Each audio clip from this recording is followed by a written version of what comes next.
Hello,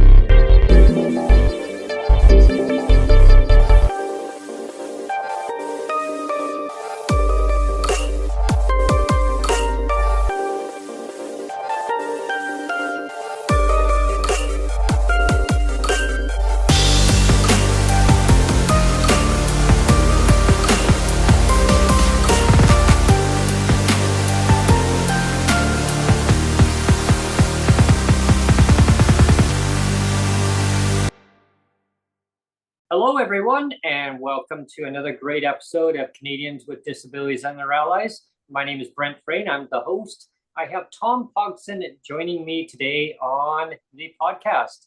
Hello, Tom, and welcome back as usual. It's always a fantastic pleasure to having you on the show. And we're going to talk about basic income. And imagine just giving people just that money that they need to buy what they need in life.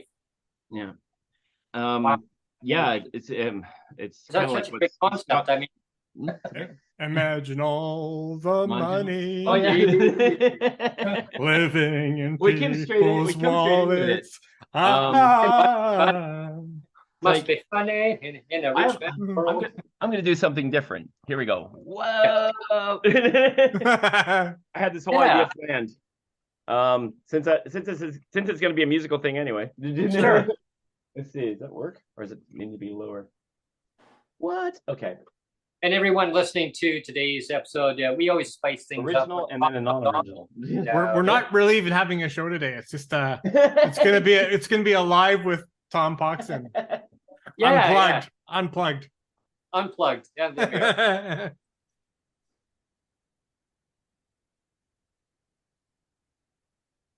we go. Liberté, égalité, fraternité, liberté, liberté, égalité, fraternité.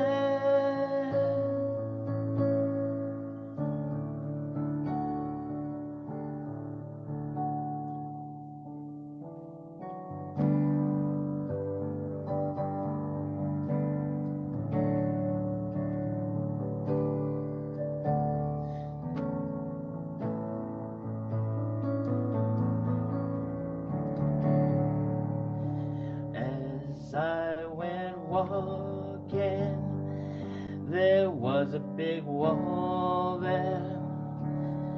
Sign was painted, said private property, but on the back side it didn't say nothing. This land was made for you and me. This land is your land. This land is my land. From California, from the New York Islands, the Redwood Forest, from the Gulf Stream waters. This land was made for you and me, for you and me, for you and me, for you and me.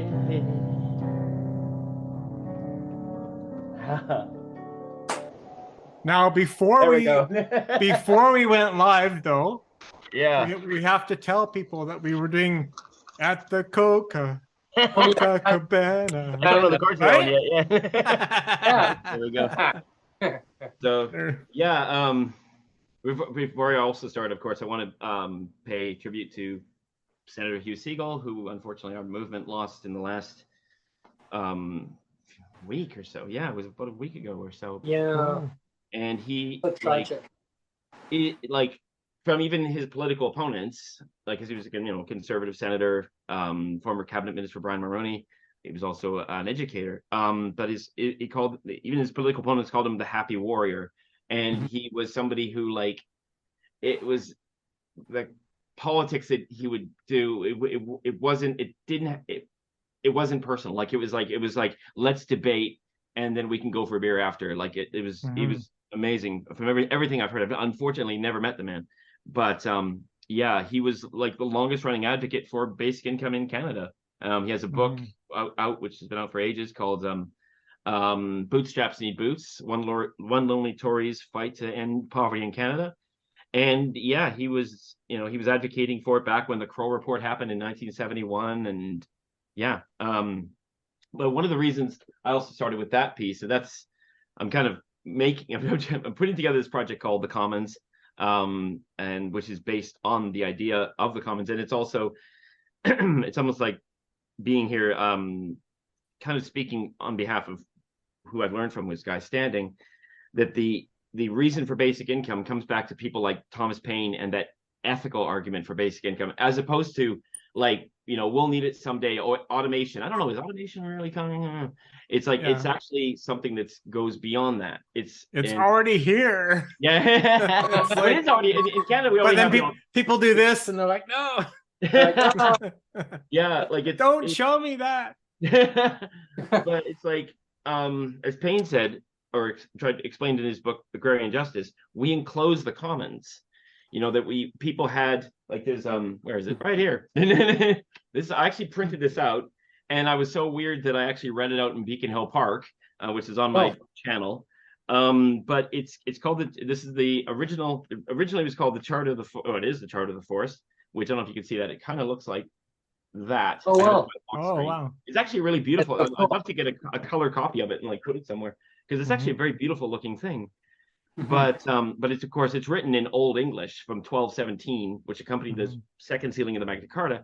So when you read it out loud, people go, "What?"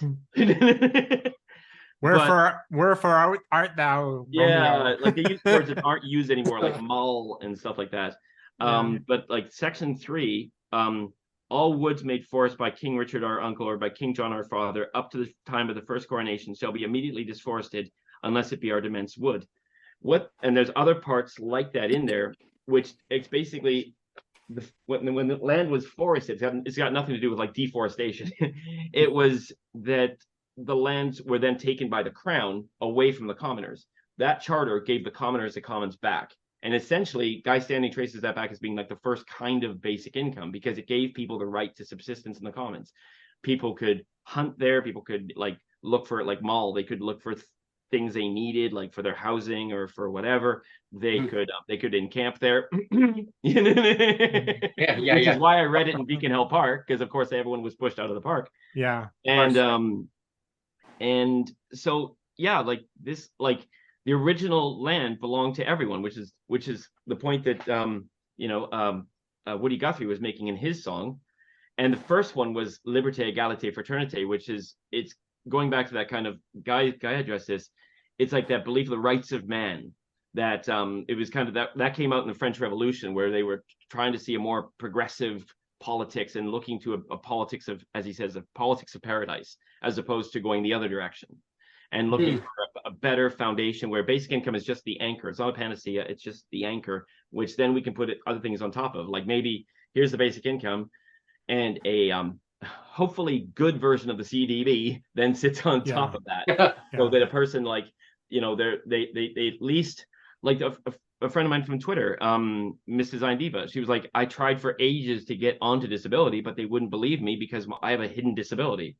So this makes it so that, okay, you're at least off the hot coals, and then if you're able to get onto disability, then you get that as well. We also need healthcare, other things as well, like maybe subsidized transit, subsidized pharmacare, make it so that, eyes and teeth are part of the human body when it comes to healthcare. They are? One would think. Oh, amazing. They are? They must have been left out deliberately. But yeah, and so basic income is like we enclose. It's like we as Carl Whitaker said, we enclose the commons. We said, well, you can't have these resources until we do as we say. And it's like basic income goes, no, we're giving you the commons back in the form of like, now you have the resources to survive again.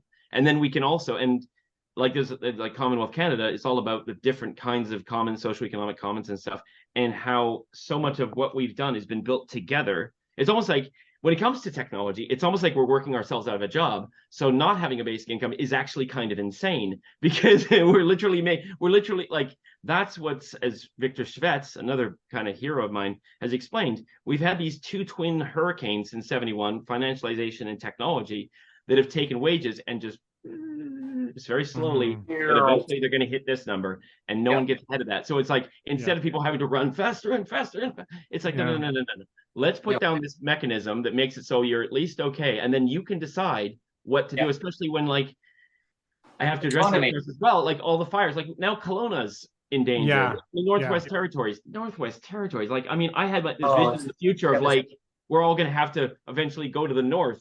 Well, apparently not the north. The south, it's like, and so people need the ability to not only like be able to, try to do things to not end up in these situations, but also if these situations do happen, then we can adjust to it. There's money to escape, to if you have to leave, you got money for that hotel, you got money for, oh God, my medication is, I can go buy some, like all these other little externalities, like if you have to, like, if I had to like rush out of this house, I'd be like, I forgot my fretless or something. I'd be like, oh damn, I didn't get CC's, I didn't get like my loved ones, whatever, like,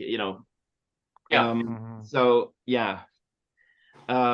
and it comes down to autonomy, Tom. Like it's really making decisions that the person wants to make for themselves. Having that income, that that threshold.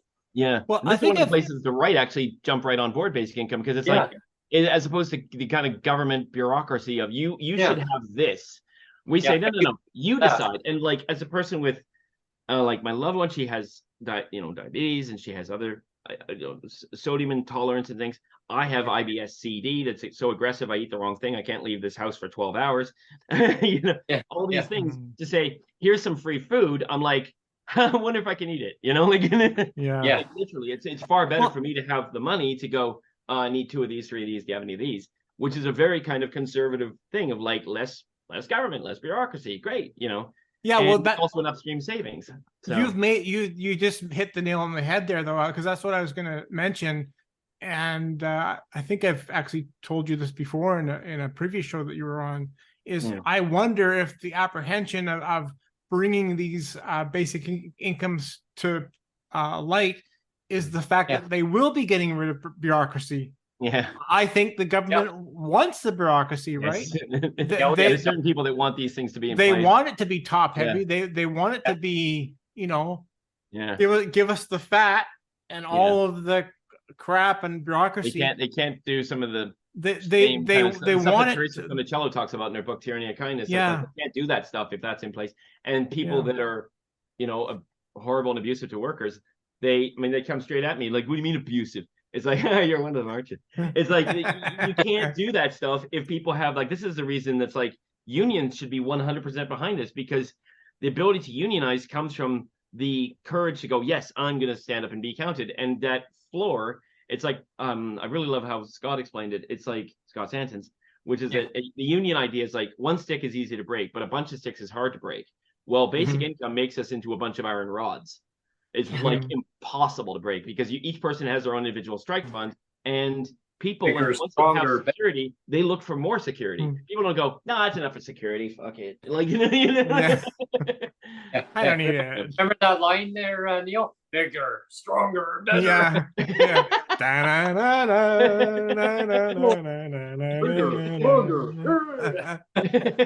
We can rebuild him. We can rebuild. We have the technology. Better than he was before. Better, faster, stronger.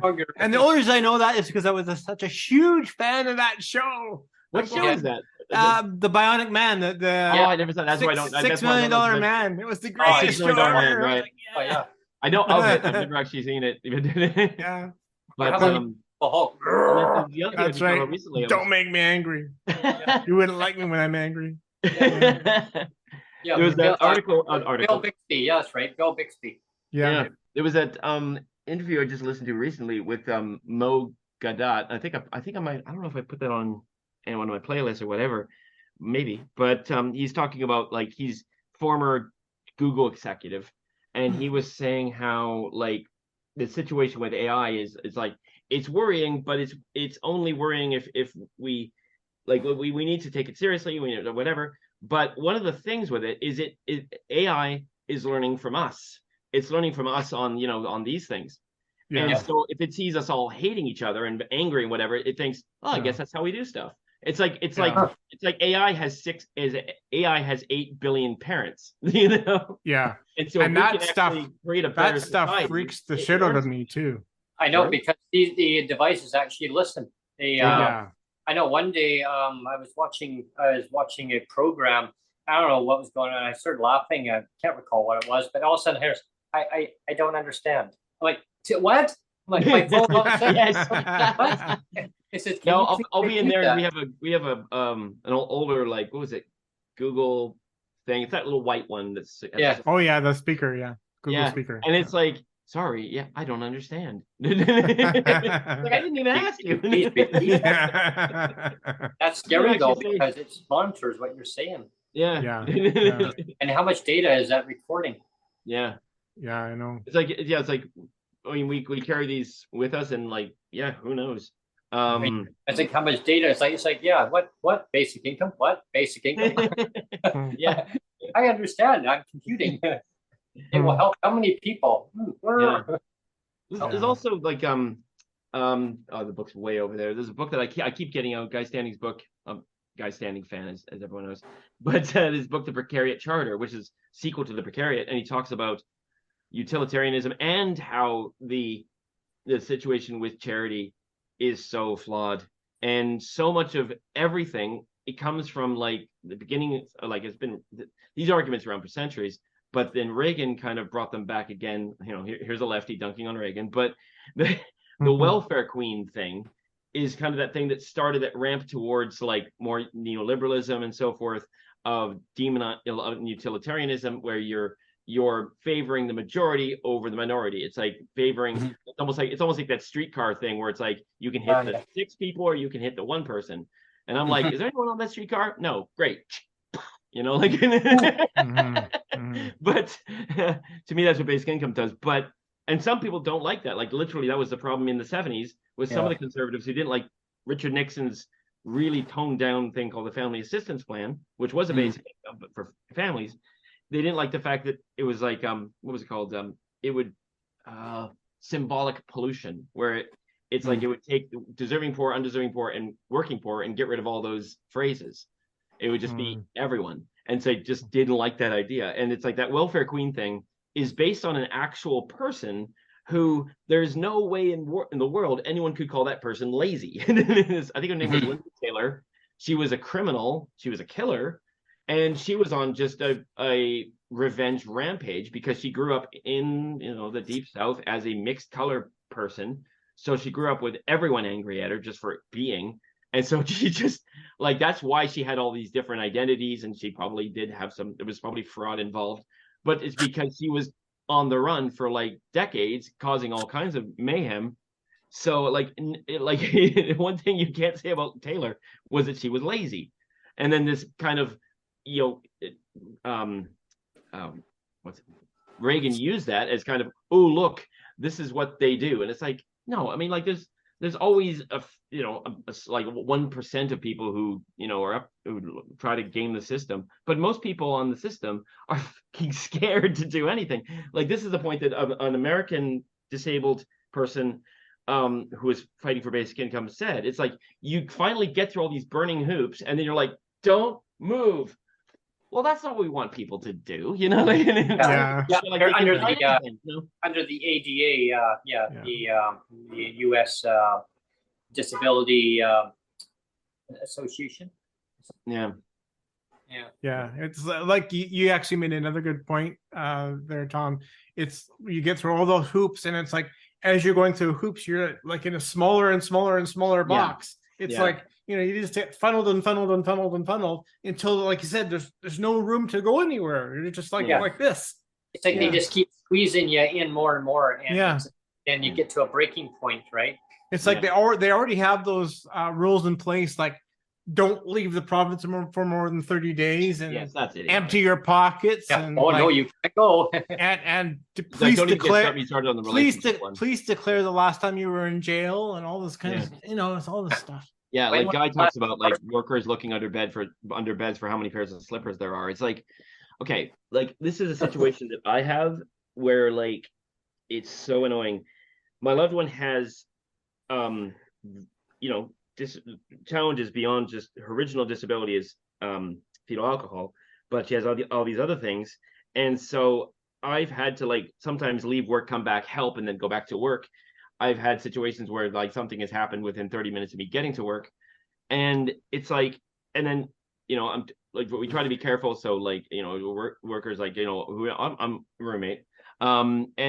But it's like, we're listening to this person talk, like I'm the helpful roommate. And it's like, you know, does she have a home care worker, a home support worker? And it's like, oh, for fuck's sake. Like, you know, like that, it's like the basic income alarm in me is like blaring in my ears, you know? It's like, this is exactly the kind of thing. Like, I mean, like there was an example that Scott made where like, or like, I don't know if this is real, but maybe it is, but like you'd have these two women who both need to work because that's what, you know, we have this thing about jobs, everyone has to be working. So, and they both have kids. So what do they do for work? Babysit each other's kids. Oh, for heaven's sake. You know what I mean? Yeah. Well, I mean, I'll tell you a real world example that happened to me, Tom. Yeah. And I mean, I've told the story before. I don't know if you remember, Brent. You know, back when I first started this whole thing about the clawback, you know, my first wife passed away, and so I got the survivor's pension clawback, right? Well, so then the Ministry of Children and Families got involved, and they said, well, you know, we will give you, because they were clawing back over $700 of my pension at the time, the survivor's pension, the Social Development Ministry, I should say. And then but then the Ministry of Children and Families got involved and said, well, you know what? We will give you $700. I think it was actually $800 of support every month if you allow another person to babysit your son. What? And I was like, are you freaking kidding me? Yeah. That the Ministry of Children and Families will give me $800 to somebody else. Yeah. But you won't give me the support, the actual parent that wants to stay home and look after their son. Yes, exactly. It's like they're like, fuck that. We can't have the actual parent that wants to stay home and look after this. So it's like, we'll give $800 to a stranger to look after your son, but fuck, we were not going to give you $800 so you can look after your own son. Screw that. Yeah. It's just, I mean, sorry for swearing, but that's fine. It's just so stupid, it's right? Like David, the late, a great and amazing David Graeber said it. It's like jobs have become seen as a good in and of themselves. Like there is he wrote a book called Bullshit Jobs, which is absolutely, I mean, it advocates for basic income, but it's absolutely worth listening to or reading. And I've shouted it out. But as he said, like 37% of British workers believe they have a job that they think doesn't need to exist. You know, it's like, as he said, it's like I'd be at a party with people or whatever, and they'd be like, oh, you're an anthropologist, what's that like? You know, you get to go to other countries, and I'd be like, well, what do you do? And they're like, I got this job, I'm the senior Southwest representative of I don't really do anything, you know, like a computer could do this whole thing or whatever. But you know, and it's like, how often? And so he's like, he started asking, like, how do you actually do anything at your job? How often do you think you really work? And well, to be honest, I probably do that like a couple hours, like a week, but I stretch it out. You know, don't tell my boss, but you know, a computer could do the whole thing. And it's like he started digging into it, and he created this email account called like, "Do I have a bullshit job?" And it was like a confessional. People were like emailing him like crazy, so he built this book from that.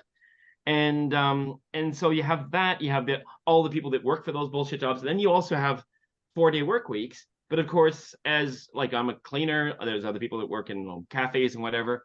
Well, if everyone, let's say everyone takes off Friday, well, then all of us have to work more because we have to make up that difference because we've just lost Fridays, you know. Yeah. So well, what's frustrating is the government gives all this money rather than giving it to the recipients, right? They give all this money to all these charities, all these corporations, and they say, "Oh, look what we're doing." Yeah. Well, people will say, "Well, put the money in our pockets so we can better utilize the money, put it back into the economy." Oh, no, you need to go here or have, because these other organizations are going to represent you and their best interest. Yeah, their best interest, not yours. Even if they're nice guys, like this is the point Teresa makes. Even if they're nice guys, let's say it's a food bank and it's mostly volunteers, it's still not as effective. Automatically, if you're a food bank, you're probably located downtown, so you've got high rent, whether it's donated or not. You still have high rent. You can have a situation like your boiler breaks. Well, we have to, all these things. And as she explained, let's say you have a $1.50 head of lettuce. From that $1.50 head of lettuce, which doesn't happen in most food banks I've been to, but anyway, it leaves the save on food or whatever, hits them and then gets to the person. By the time it's done that, it's an $8 head of lettuce. Why not just give the person the $8? Well, not only that, but I mean, let's be, let's recognize that most people that have disabilities, have mobility challenges, right? Yes. And if you have a mobility challenge, how easy is it to hop on a bus, cart back a bunch of bags, like 8 bags of groceries, bring them back on a bus? That's why I don't do it. But I can't go to the food bank and do that. But if you've already opted out of the bus pass, then I've opted out of the bus pass because that's bullshit too. So I've opted out. So that's another reason why I don't go and do that, because that's another part. Candy dart. Well, I might be able to go this week if I schedule it. That's right. You gotta tell me 2 weeks in advance, and then maybe. But the other part that's frustrating on that pass is that later in the month you decide, oh, I actually need to do more transportation. Well, now you've already opted out. Too late. You got to wait to the next month. Next month, It's like it's that's so corny how they just got rid of it. Oh, the computer system, they dismantled it. They dismantled the computer system that operates the bus pass program. But hey, but seniors, Michelle Stillwell's finest hour was that. I think that was unusual. They talk about like the government computers, and they're like really, really quite old. And I bumped into be spending on. Tom, I bumped into the minister back years ago, and I said, so why did you dismantle it? Well, I wasn't the one who dismantled it. It was the current government. I said, but you're the one who actually signed off on it, because there was equity in the system. I said, equity for who? A handful of people, like 5 or 6 people that changed the whole system. Just says, right. But the thing is that extra $52 in your pocket. I go, so you just go to the grocery store, poof, one time. But how do you go and buy those groceries if you've opted out of the bus pass? Right. It was literally 5 to 6 people that were complaining, right? Quite literally, like honest 5 to 6 people that were complaining. So you're quite right. I mean, they blew up the entire system because 5 to 6 people were complaining and saying, these 5 or 6 people are complaining, so we're going to blow everything up and discredit like 99.9% of the population and say compass too. And the people who basically lived in a rural area, they didn't actually have a bus pass. They had a special transportation subsidy amount, and I can't recall how much. I think it was like almost $700 or something per year.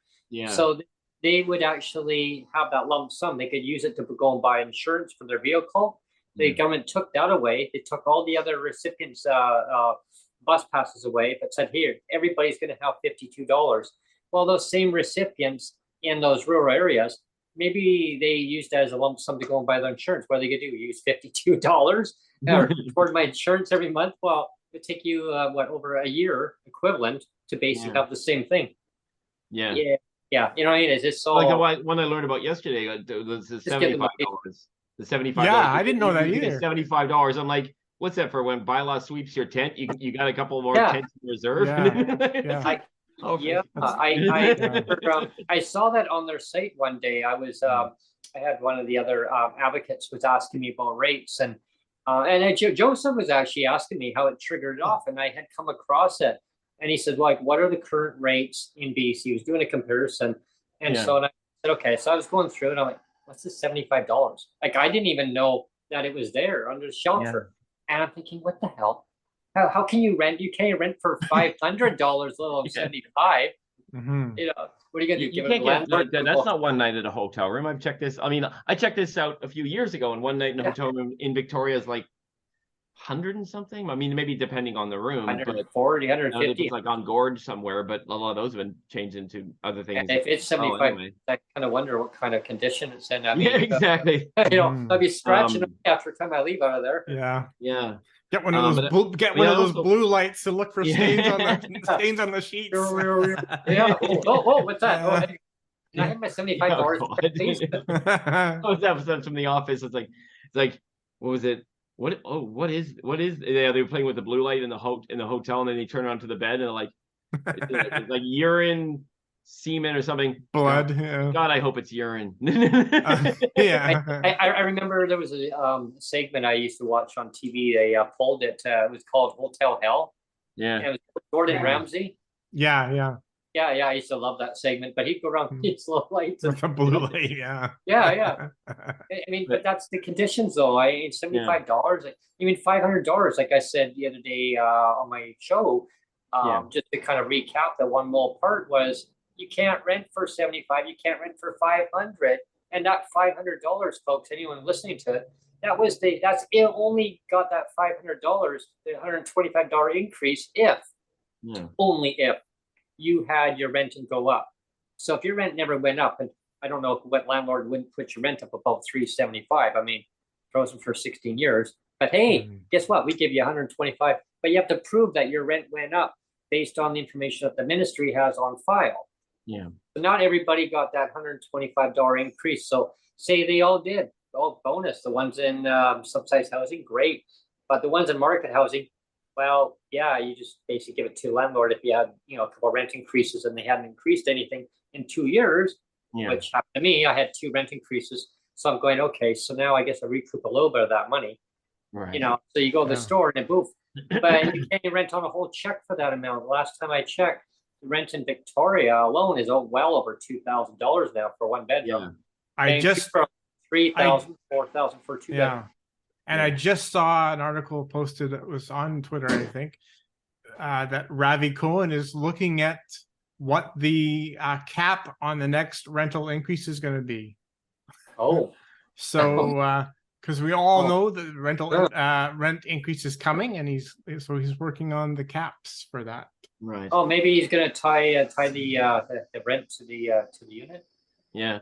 Like when it comes to basic income and the subject of rent, like there's a conversation around like will rents increase, which is a whole thing itself, but also like a lot of this comes from financialization and rentier capitalism itself, which came from years and years of developing in that direction.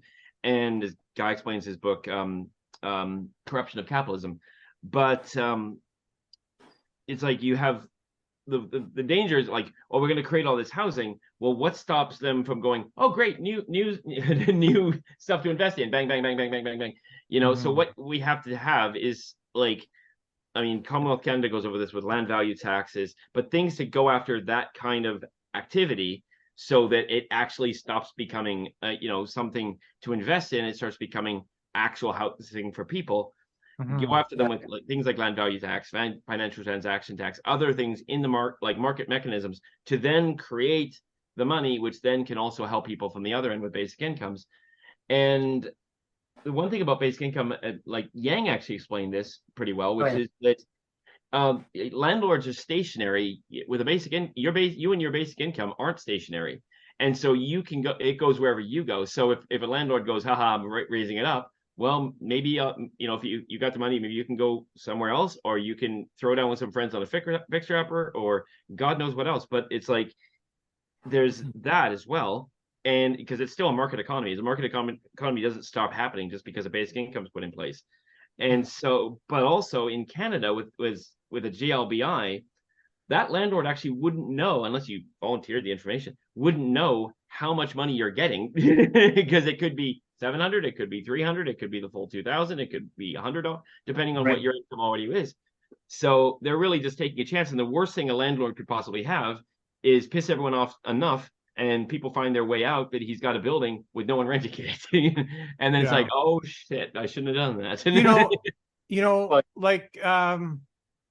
I mean, this might be an oversimplification, but you know how there's provincial parks and everything. I mean, that the provinces own parks and things like that, and we had things like BC Rail and Canada Rail and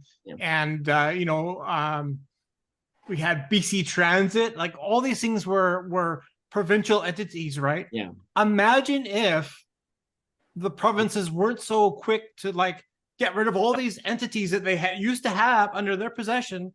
Yeah. Like they could have, like all these provinces or the federal government could have had all this land, and as you said, to remove the financialization, they could have had all this land, pockets of land, and developed buildings that they control, the government's control, and then you've gotten rid of all the financialization, you've gotten rid of all the greedy landlords, because here is the government that's taking control of their own entities. But they're just nickeling and just selling things off, like, oh well, it doesn't matter, we'll sell this off, and all these other people are capitalizing on, they're saying, oh well, now we can turn a profit, and that was the whole neoliberal kind of move, where we used to have those things, and then when there was the idea was, people I should state up front, the word neoliberal means new liberal, but it's not liberal as in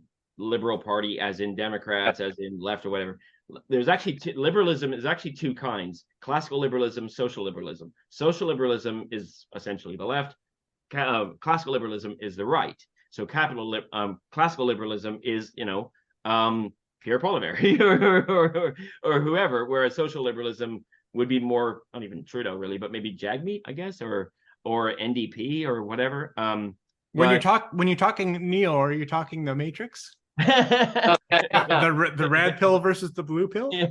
I'll show you how far the rabbit hole really goes. It's like from that point onwards, it was the commodification, private financial. It was like getting everything out of the way of the market, which included these kinds of public things, these kind, like unions and any, trying to whittle public things down until, okay, it's not really working, so we'll privatize it, and so the thought was, private things would be more effective because government wastes stuff.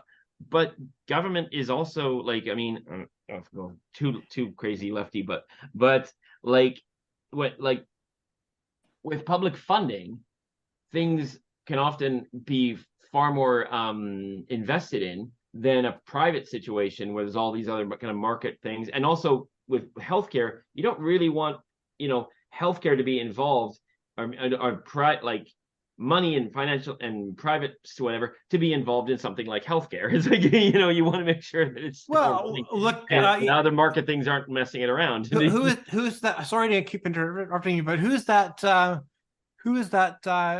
that does all the documentaries, and he had the one about the healthcare in the States? What's his name? Michael. Pardon? Robert Reich? No, there's a real famous filmmaker, Michael something. Oh, Michael Moore, yeah. Michael Moore. Yeah. He had a commentary about the healthcare in the States, and there was a guy that got two of his fingers amputated. Yeah. And he only had money enough to reattach one.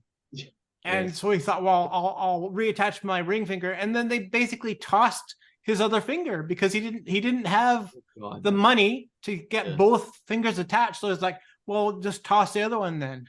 Oh my gosh. Can you imagine? Yeah, Can you- so I mean, Maybe it that's was the actually finger, maybe it was the finger that was pointing me, saying, don't do that. it's Yeah. crazy. It was definitely but yeah, like one of his I really like is Where to Invade Next, where he shows like there was that one company it's a motorcycle Ducati, where the CEO is like, yes, like the CEO only makes like a little bit more than his employees, and he's like, hey, come on, you're the CEO, you could be making millions more, like most CEOs make 350 times more than their employees now. He's like, nah, I'd feel bad. It'd just feel really weird for me to be like driving home in a Ferrari and everyone else is like struggling. I'd just feel bad about it. He's like, and it's like, oh, that guy's awesome. But so many of the so many of these ideas that are considered like lefty or whatever now, back then, like America actually kind of like helped a lot of countries after World War II, and then, oh yeah, you should have full healthcare, you should have this, you should have this, and you should have this. But then they had their own, there was other things that politically happened, and so that it couldn't happen over here.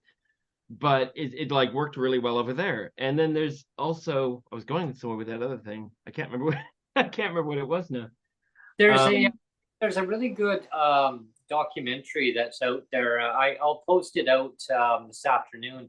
I encourage all the basically the viewers watching now, or if you're listening on a podcast later, definitely there's a documentary regarding financialization.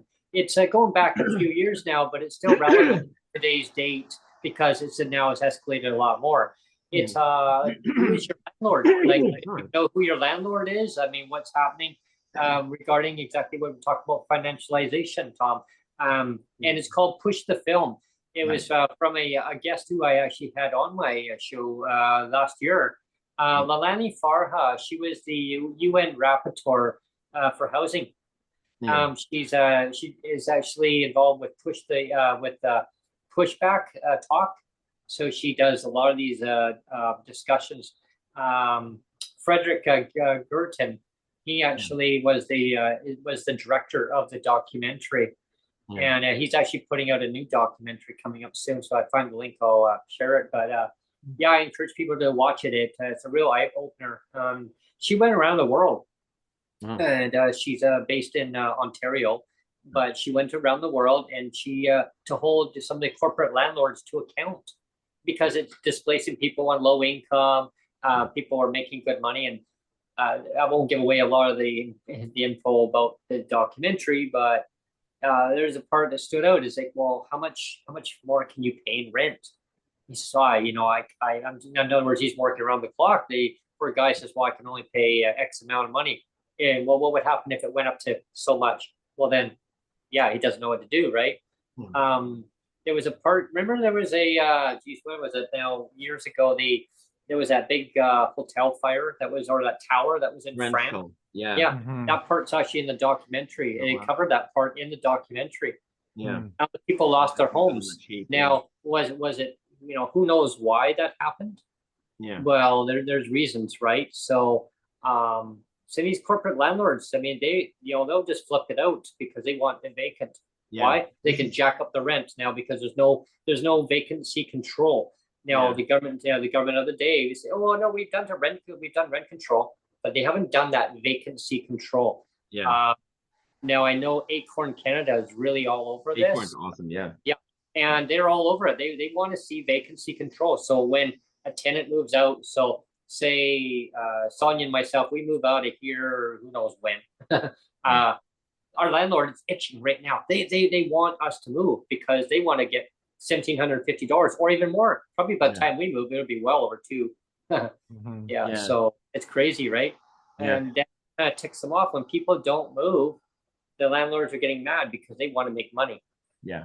And why? Like, one of my management, and I respect them highly because they're great people, of course. But when it comes down to money, they admitted that sky high is the limit. Like I said, how high is the rent going to go? As high as I can hear a guy in my head like going, they can charge whatever they like, and that's exactly what they do things like patent hoovering some of these things, which is actually is a little bit like that guy from oh come on, the movie Pretty Woman, where he was talking about how what do I do? I take companies and I sell them for parts. what some of these guys, these giant companies do, they come along, take a company, throw out the employees, throw out the building, get the patents, which each patent gives them a monopoly profit for 70 years. And so they're making billions from these patents, which then makes them even more powerful, even more able to like take this, and they can just like, this is the thing. These guys come into your town and they could just go like that. It was my base. Yeah. Well, it's like Monopoly. That's basically what they're doing. They're playing it like Monopoly right now. Yeah. And that's actually, I mean, that's the funny thing about land value tax. It was actually the game Monopoly was created originally. It was a game called the Landlord's Game with other rules called Prosperity. It was created by a woman named come on. Georges are hating me right now. It was based on the writings of Henry George and Lizzie Magie. That's it, Lizzie Magie. She made this game in 18 something, and the prosperity rules didn't really catch on, but the cutthroat version caught on. And then this guy named I can't remember his name, but Darrow, I think, and he based it on his favorite haunt of Atlantic City, which included Boardwalk, Park Place, whatever. He colorized it, made it a little more poppy, and that's what took off. But it was actually based on land value tax. Like if you put that in place, then you start to you make it so that like holding onto a vacant lot or not taking care of a building or whatever starts to look a lot less profitable, you know, as opposed to property tax. And one thing I thought is like, why not take, you know, if your property tax in a community or whatever is this much, well then why don't you take a little bit of that and just go, let's do a 1% land value tax and just see how that works. And it starts working really well. Let's go 2%. Let's try. You know what? There was other versions of Monopoly. There was one, I think it was a Canadian edition, wasn't it? Douglas Street.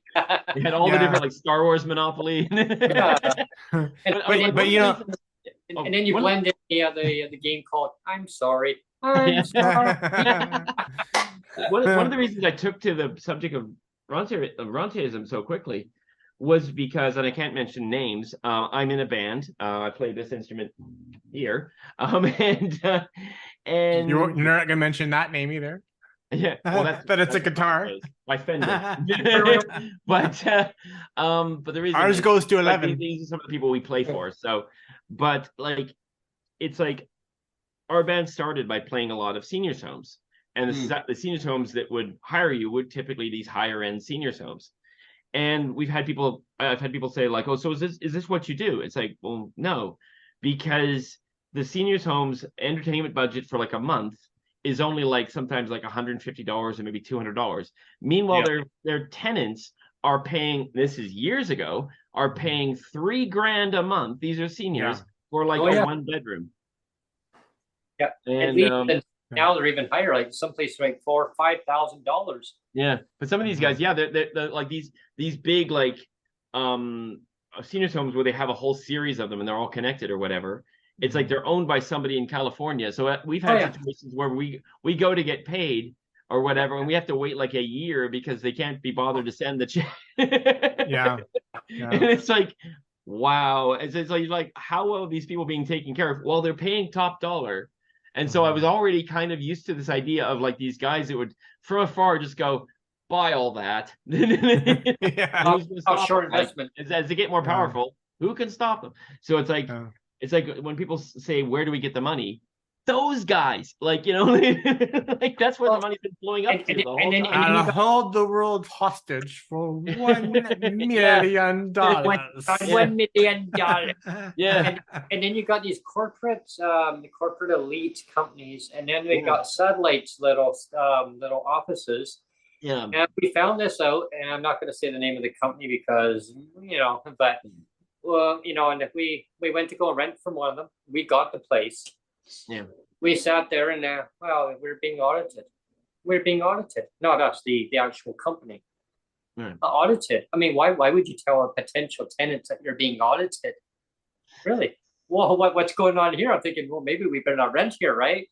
So what it is that they could now claim with their income tax less because they're a small company. Individual off the bigger company, but claim that they're a small little tiny company Yeah. to, and that's some shady stuff going on. And that's not the first time I heard that. I've heard it from my neighbors. Some of them say, well, they rented from so-and-so place. And I said, no, that's a big company. Really? Oh, well, they said they were just a small company. Yeah. They don't have to pay all the corporate taxes. Now, here's the shocking thing that some people don't realize, that some of these big corporate landlords, they don't pay tax in Canada. Yeah. Really? Yeah. They're like, what? Yeah. Maybe you and I should start a company, Brent, for PWD Allies. Yeah. And then we can just start writing off all our lunches and things like that. Yeah. That's that's the reason that Friedman Yeah, we'll get Tim Hortons and have it, that's the reason, like, we'll just say business lunch for everything. Yeah. It's on us. Don't worry. Yeah. Timbits But for sure, like, everyone. I had an incorporation a while ago because I was working on a film project called Ollie and Emma and some other things. And so me and my former co-writer, we had this film project, and we had a production company. And yeah, you can write off all kinds of, like I've talked to the band about this. It's like, we'd have to kind of go, so yeah, we've been making money, but and the whole conversation would be quite interesting with CRA. But once you get going, you can write off this. I don't know if you can actually write off food, but you can write off, like, you can. Or for entertainment purposes, if I'm entertaining a client, therefore you have food or whatever. If it's for travel, if it's travel related, and the dining expense, then you can. I learned that with an executive thing. So but oh yeah, when I was under an executive, I mean, wow, it's like, just keep your receipts and then we'll submit it here. Like, here's the money. Yeah. Oh, okay, and then just here, keep submitting the receipts just to show what you spend. And what Do you the hell? remember? Do you remember? I used $110. Yeah, and I used to work for I used to work for provincial government, if you recall, for like 7 years, and I had to go over to Victoria a few times. And the first time I went over, you remember when walk-ons was like $7?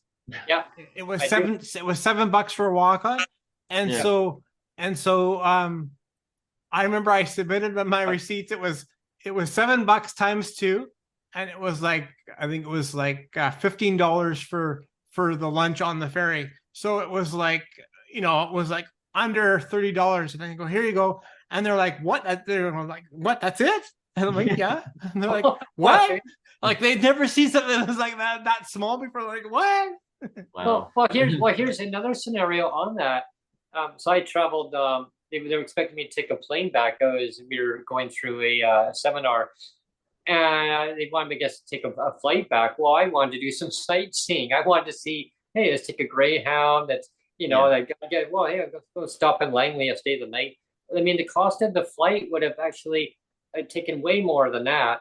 So I took a Greyhound, stopped over, stayed the night in Langley, checked out the hood, and then looked at the time. Oh, gee, we had a barbecue to go to. Oh, okay, well, I guess I better get down to Vancouver in a hurry. Sonia goes, well, how do we get there in a hurry? I go, well, TransLink's not going to get us there in that time. Like, there's just no way. Take the bus, take the Sky train, and then take the other bus down to West Vancouver, down to Horseshoe Bay.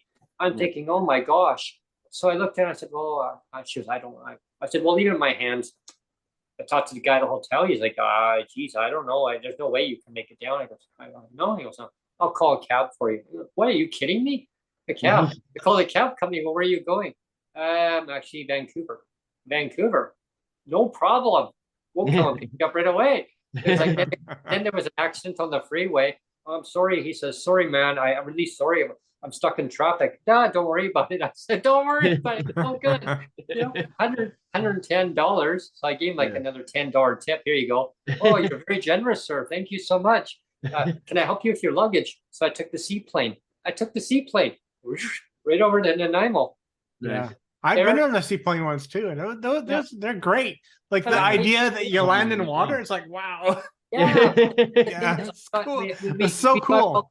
We got all this whole thing done in the trip, and they still came back with like $700. I think almost $700 myself. Sonia came back with like $600 something. And they're like, what? How is this? But they were pissed off at me. They fed us at the. They were pissed off at me because I spent $110 on a taxi. And I go, how can you be pissed off? Well, you want me to take a freaking plane, and it would have used up all my travel expense.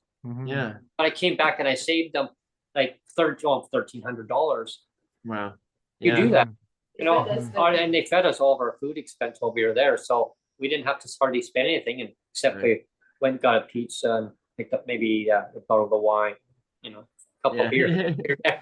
Yeah. We had to go to the meeting first thing in the morning, right? And they had a convention, and I was thinking at the time, wow, imagine if of a flat amount, everybody actually had that, enjoyed life, being able to do that. And I was thinking about the basic income kind of concept back then, right? Yeah. But here's the embarrassing part was poor Sonia, she was not feeling very good in the morning. She was really not feeling good. She overdid it. So she wasn't feeling too well in the morning. And I looked at the time, I go, Sonia, I'll go down, I'll go and get the coffee downstairs. Because all you could have is coffee, as much as you wanted. She says, I can't have anything right now. I said, no, coffee's gonna help you. So anyway, I did, but like we get there and she's like, well, we showed up and they already had the conference going. And the conference was going where the then premier, which we had just previously, the predecessor, he was giving an announcement. Well, we showed up and guess what? We just kind of snuck in the back door and sat down, seats behind. Guess what? Guess who saw us right from a distance, right from the stage all the way to the back. And he goes like this. Like, Nice. yeah, like I see you. I saw you. And it was like, over here, Anyway, we talked to him after. I was joking around with him and told him, he goes, hey, as long as you guys had fun. You know what I mean? And I mean, happy-go-lucky, but it just boggles me when that the concept is like they can waste money on other things, but you come back and you say, well, here, I've actually done you guys a favor, giving you money here because I'm being responsible with money. Yeah. Because I've always been, being responsible with money. I mean, you get the most value for your dollar. I mean, that's what I always brought up. And that's, I mean, we said it before. Like if you give people the money, people know how to spend it. They're not stupid. No, and people want to improve their lives. Like that's the thing. Like every single pilot it's almost like it's the low hanging fruit now. Like right now, one of the things we plays into it nicely. One of the things I'm working on is it's a I do blogs on my WordPress site, and the current one I'm working on is on the it's actually kind of a subject close to my heart, being a musician who is inspired by the British rock scene, is how so many artists from England had used the dole as a kind of not great basic income, but a basic income. They didn't harass you that much. So people, it was like it was enough for a flat in a pot noodle, basically, and so they could get on with it. And from like I'll tease it now, but like from the dole came the Police, Depeche Mode, UB40, which literally stood for Unemployment Benefit 40. Oh yeah, red wine, those guys, and even some Stay close to me. Yeah, even before that, like I think possibly, I think one of the guys from Dire Straits. But I'm finding more and more of these things, and for those like people like before like the dole was like that, or there was other things. There was also this situation with what's it called, art college, like so many like Jeff Beck, Jimmy Page, some of the big like people from Monty Python. They went to these art colleges, which basically left you alone to do your thing as long as you did your schoolwork or whatever. You had lots of support funding wise. The Ministry of Silly Walks. Ministry of Silly Walks. I have to throw that in there. Like, so many of these guys, they formed their bands there as long as they didn't make too much money and no one, or did it under the table. Everything was fine. And then from there, it's like, it's like that. Then like Page was like, I started making more money at night than I did in the daytime, so I just started playing with my band, and that was it, So it's just interesting how like you give people money and they know exactly what to do with it, and then and all kinds of stuff is just unleashed, and money money in a rich man's world. There's almost like in every band, there's almost like some situation where somebody had like, it's like one member of the band had a situation that made it so they could work on the band full time. Like even for our band, one of our members is had a medical situation, and so that person couldn't work, and so that person became essentially our full-time manager. It's like, there it is. Like, you know, you have that investment, that possibility, and people are like, they want to go in the direction like they want to go. Like, we had friends of the family from the States back when we were kids come to the house, and then, you know, they talk to my parents, and they're like, your son and daughter sure ain't couch potatoes. And my mom, like, what's a couch? Oh, couch potato, right? And it's like, we were, you know, middle class kids. We were, you know, we weren't worried about, you know, I better work, otherwise poverty's gonna get me.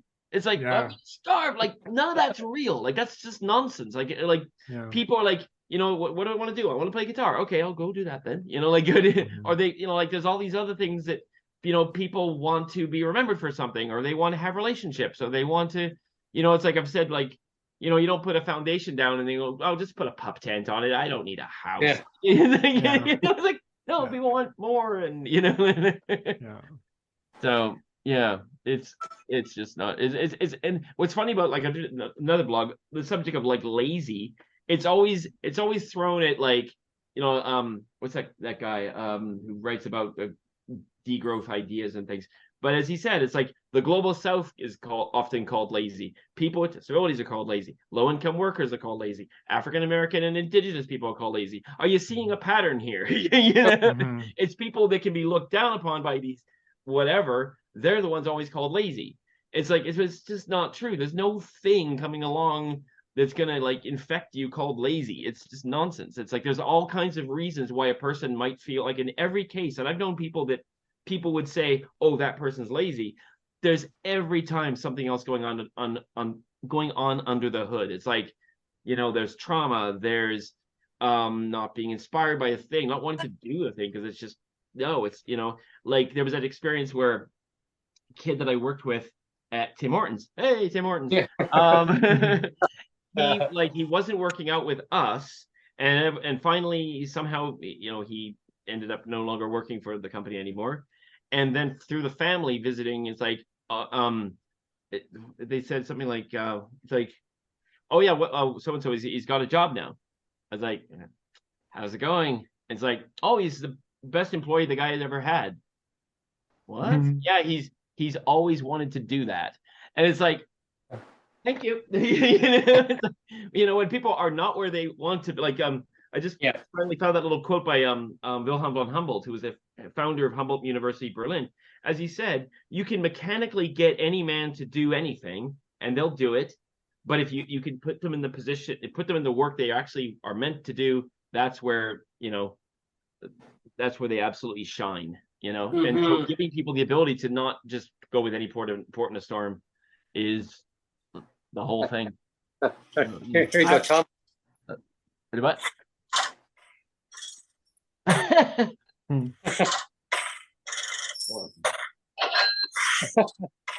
We're gonna get a strike, Brent. I was just busy looking up a poll quote from our previous premier that we had, Mike Harcourt. Remember him? Oh yeah. And remember when he had a press conference in front of a bunch of cameras? It was during the dinner time news hour. He came on and he was in front of all those cameras, and he wanted to just do a whole rehaul of the welfare system, right? And so he came on with all the cameras, and he said he called people on welfare varmints and deadbeats. Yeah, remember that? Yeah. Right. Yeah. And I mean, I remember that because I was going to college at the time. Yeah. Or it was college or university, and I remember watching the news hour over dinner, and I remember hearing him say that, and I was like, wow. Yeah. I was working in a hotel at the time, and I remember that I literally almost lost my lunch. Literally. And the reason I'm saying that, I mean, we can say that's old history. No, it's not. It's not, because we're still seeing echoes of that. Everyone. we're Yeah. still seeing echoes of that like 30 years later. Yeah. There's still echoes of that. It's an ideology that it infects everything. There's a song it's brand new called How We See One, which is basically how we see one, we see all. It's like it creates, that becomes a foundation of our society. This is the point Carl Whitaker's made. Is like we have a society based on suspicion. We could base it on trust, but we base it on suspicion. And that hits everyone. It doesn't just hit, it hits the folks, people on disability, it hits people on welfare, people first. But it's like eventually it's really kind of touching on everyone, because what if I don't know, is that guy really working enough? Or like it's just all this stuff. It just creates like, and as we go towards more, like jobs have been going a certain way and costs have been going the other way, and so you add this on top of it and it just creates a mess. The people that were on that were designated as people with disabilities back then, when that premier was in, there used to be pensions. There used to be pensions, and then they turned into magic pink unicorn. Poof, turned in, also took it away. So abracadabra, poof. Because pensions used to be a protected thing, and they still are a protected thing, or they should be. They're a protected income for everybody else except if you're on income assistance. And it's just like, and like around the world, and it's like that's why they need two separate ministries. That's why they need people don't realize that that this is what I hate about. I mean, I put a little poll quote, or I did a little soundbite today about our human rights tribunals, and I don't like the idea that you have governments and you have tribunals that change the goalposts. You shouldn't be allowed to change the goalposts and say, well, these goalposts apply for everyone else except if you're this. We're going to shift the goalposts over here, and you deserve a pink unicorn because that's fair. That's not discriminatory. We're just changing the goalposts. We're not doing anything discriminatory. We're just moving the goalpost here. Yeah.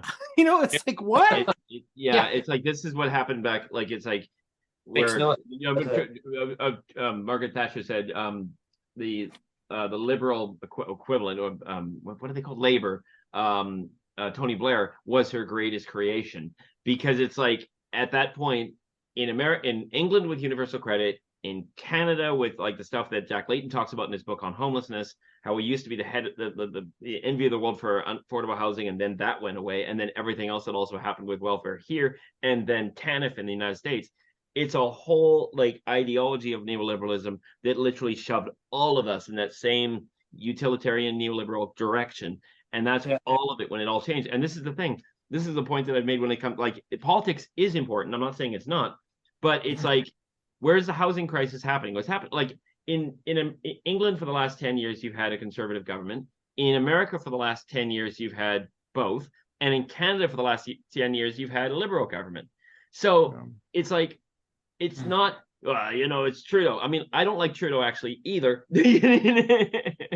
but it's not, it's as silly as saying it's our mayor here. It's like, well, no, I do wonder though. System that's but I do wonder though. You mentioned Jack Layton. Affect things, but you mentioned Jack Layton, and I do wonder what the kind of the big if, of like if he was still around, what would be different? Because I bet you there would still be quite a bit different. Like we've always talked about that people when every person's a stone, and they throw a stone and they create echoes, right? And I believe Jack Layton is one of those people.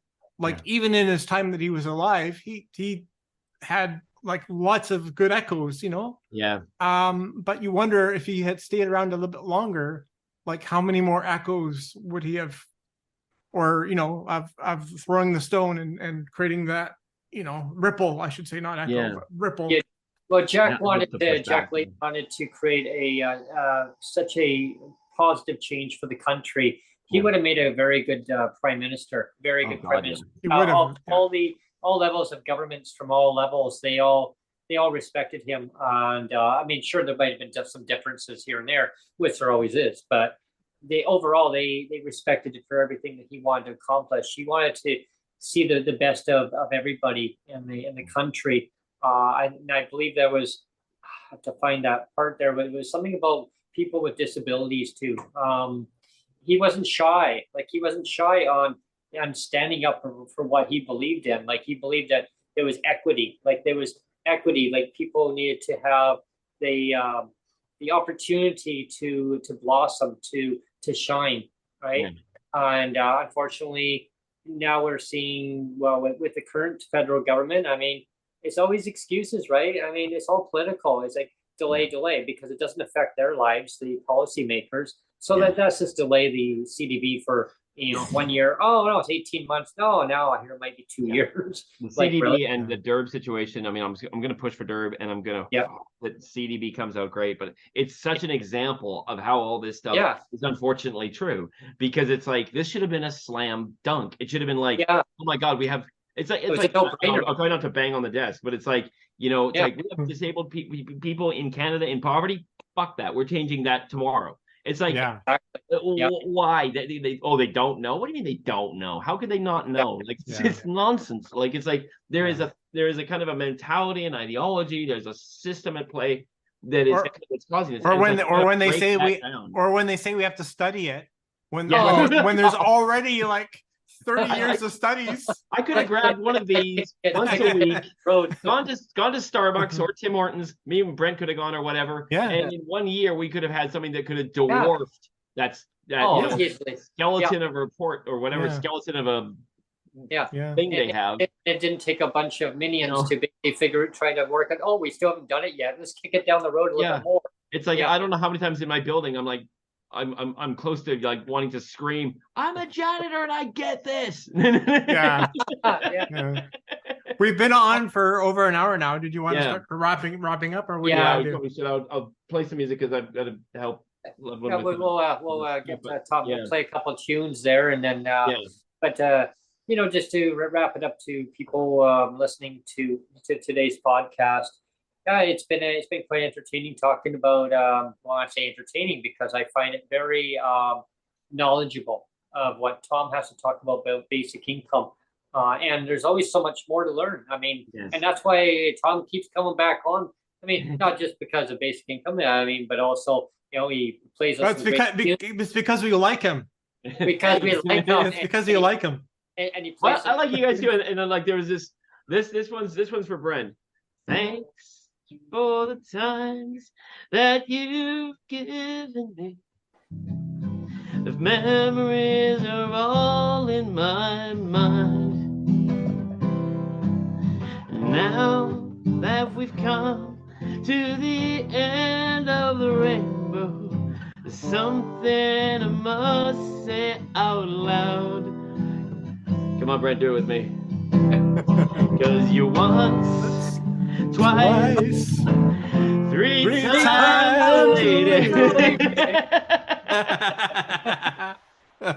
I just love it because that Wade froze in the video was like, 'cause you're one. That's right.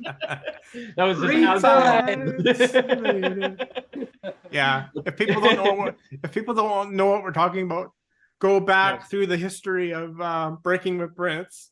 Yeah. It's the one where you're at the bus stop, I think. It's the one where you're at the bus stop. Not just once, not just twice. 3 times. You do the hand motion. Before we launch the show again, we were talking about bloopers. I think what I'll do is I'll do a little cut up before the show, and I'll post it as a blooper reel. Yeah. And what's funny is Google it sometimes they don't say memories, right? It'll give you a little clip, and they put together this one segment. I wanted to put it on the Twitter, but I didn't dare because somehow like Google likes to put tunes in there with it for some reason. I don't know why, but they find like a theme, and I don't know where they get this music from, but it was pretty cool, and it was one of the artists. And I thought, wow, that would be awesome because it blended perfectly in both the bus, and they put one in where exactly what we're talking about now, not just once, twice, 3 times the bus went by and the wind was blowing, and I hear this. It was they had a song they put in there. It was "Candles in the Wind." No, I put a song at the end of one of the videos. It was "Dust in the Wind." Remember? but they had Yeah. went right in with it, and I was gonna put it there. And last time I did it, Twitter had a freaking hissy fit. Oh yeah, they pulled it down. They're like, no, the artist didn't like it. Yeah. And so I responded back to Google. I said, you guys are the ones who freaking put it in there, not my fault. Yeah. Mhm. There's Like, weird go stuff after- for that, go after like Google. TikTok's okay with anything, but this one over here isn't okay with it. I've had stuff taken down from Instagram because it was like, well, that's commercialization. It's like, I reposted it from Scott. What are you talking? Anyway, so Yeah, I know. And then they said, Dan, it's been retweeted and liked. It's been retweeted and liked. And there was like thousands and thousands of. Oh my god, shit. Yeah. But Okay, so- oh, good. But anyway, I'll do an actual original now. They And showed let's us see. going forward, and then they showed it going back once, twice, 3 times. I was just like, The bus yeah, will go by a big one. it's like, There we go. 1, 2, 3.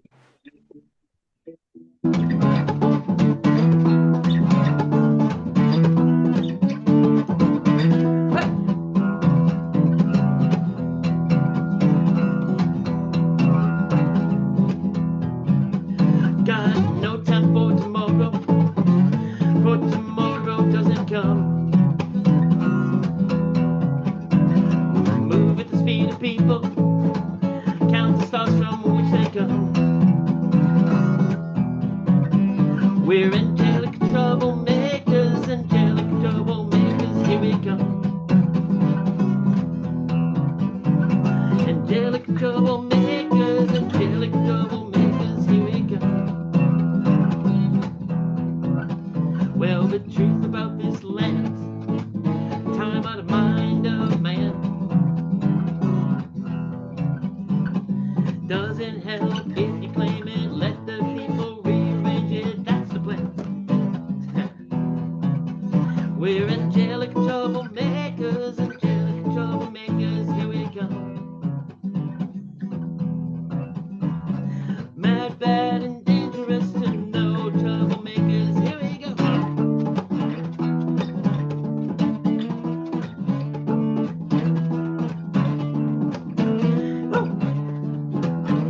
Hey.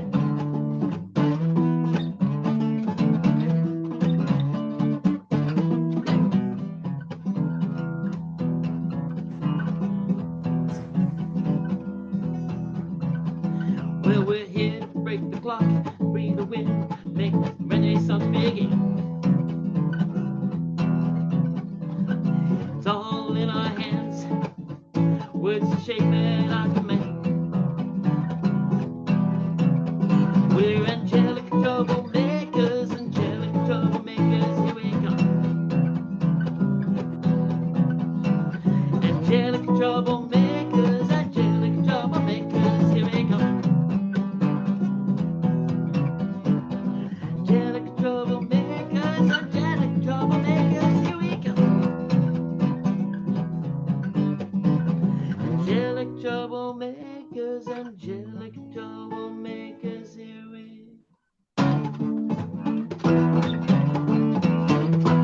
There we go.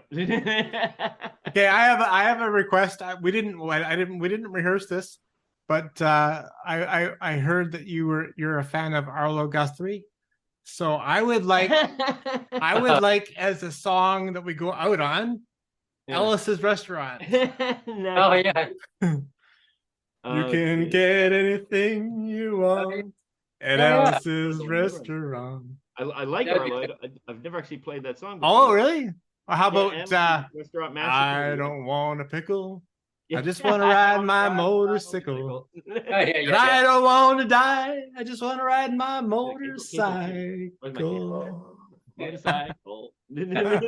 I want to ride my bicycle. I want That's great. You can get Anything you want at at Ellis's Ellis's Restaurant. You can get Anything you want at Ellis's at Restaurant. We'll walk Right in around the back. just a half a mile from the railroad track. You can get anything you want at Ellis's Restaurant. There you go. yeah. Elvis has left the building. Wonderful. Looking forward to the next episode of Yes. more tunes and more entertainment and more information about basic income. It's all coming your way, everyone. Stay tuned for Tom Pogson coming on very soon again, and we'll have an update on coming to a theater near you. Yeah, coming soon to a podcast near you on Canadians with Disabilities and their Allies. Thanks, Tom, for dropping by today. It's wonderful to have you on. Everyone tuning in today, it's been a great pleasure having you listen in on today's show. Hope you enjoyed, as usual, always all the great guests I have on, like Tom, learning more about basic income, how it's going to benefit so many people in Canada and around the world, because the actual progress is moving fast.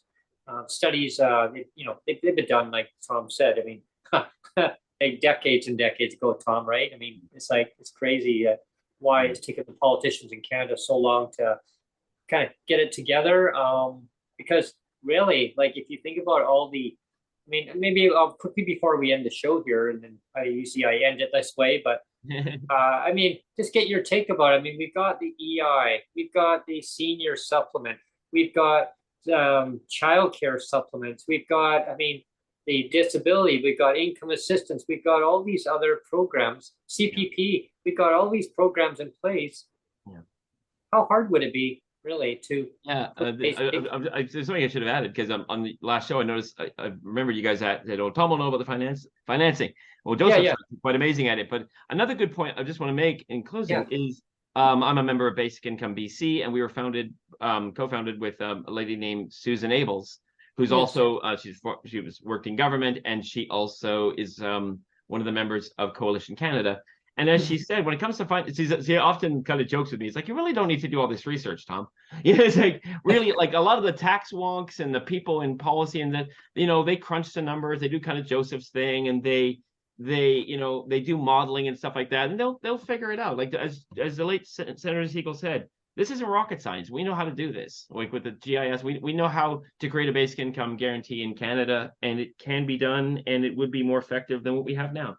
And so, yeah, it's absolutely financially as possible as anything. Yeah, and to end that segment into that comment about it's not rocket science, I know a good song to end the segment of, so I'm gonna. Rocket Man. I was just gonna say that. I was just what I'll do is I will actually say thank everyone for tuning in, and Tom, if you want to do a little clip. Oh, but just before we go to Rocket Man, I just wanted to say next week on Tuesday we have Mike Maurice coming to talk about the e-petitions. I think that's important because he's going to be talking about the e-petitions in Derp. So that'll be Tuesday. So tune in for that. And then on Thursday we have Minnie Sinclair, and she's never been on the show before, but she's going to be talking about trying to survive on ODSP and the strategies that she's using to survive. So we'll talk about her story on Thursday. Yeah, it's gonna be really interesting, and especially the petitions. There's 2 petitions going out there right now, everyone, and I really encourage you, when you see them on social media, on Twitter, please sign them. The more that we get signed, the better. It puts more pressure on the politicians from the federal government. These are federal government petitions. They are endorsed by federal MPs. One's from Benita Zarello, and the other one's from Mike Maurice. Mike Maurice is coming on Tuesday. We're hoping to try to get Bonita Zarello on. Actually, it's confirmed that she will not be able to. She confirmed won't be. It's confirmed that she can't do it. But because Jeff did check, and apparently her schedule is too tight. And I kind of knew it was going to be a big ask to get them both on. But I did try, and she's going to try to come on, I think, maybe sometime in September. Oh, that'd be perfect. But yeah. So I really encourage people to really sign those petitions. I know some people say, well, petitions, they don't do anything. If we don't try, we don't say we didn't try, right? I mean, and these are the MPs that are actually trying to really put more pressure on the up above people to basically make it happen. It's like Derb. Like we need Derb now, not yesterday. I mean, not tomorrow. We need it today. We don't need it 2 years from now. Serb didn't take that long. No. Gosh, Yeah. right? So yeah. They can move when they Hey, want. so I'm gonna say thanks everyone for tuning in today, and stay tuned until the next episode next Tuesday.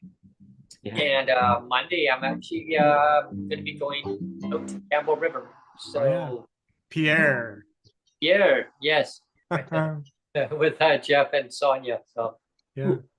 here they're like, oh my god. And I think it's gonna be a long, long time. No, baby, that you find. And I'm the man I think it is at all. Oh, no, no, no. I'm a rocket man. Rocket man. Jumping up, you don't ever know. And I think it's gonna be a long, long time. And I think it's gonna be a long, long time. For Derb. Yeah, I think it's gonna be a long, long time. Durbin. And I think it's gonna be a long, long time. I've never played that one before either. I'm playing the verse. I'm like, oh, that's not that hard. Derb's gonna be a long, long time. It's gonna be a long, long time. Anyway, we're gonna punch out. Yeah. Okay. Thanks for watching, everybody. Today. Cheers.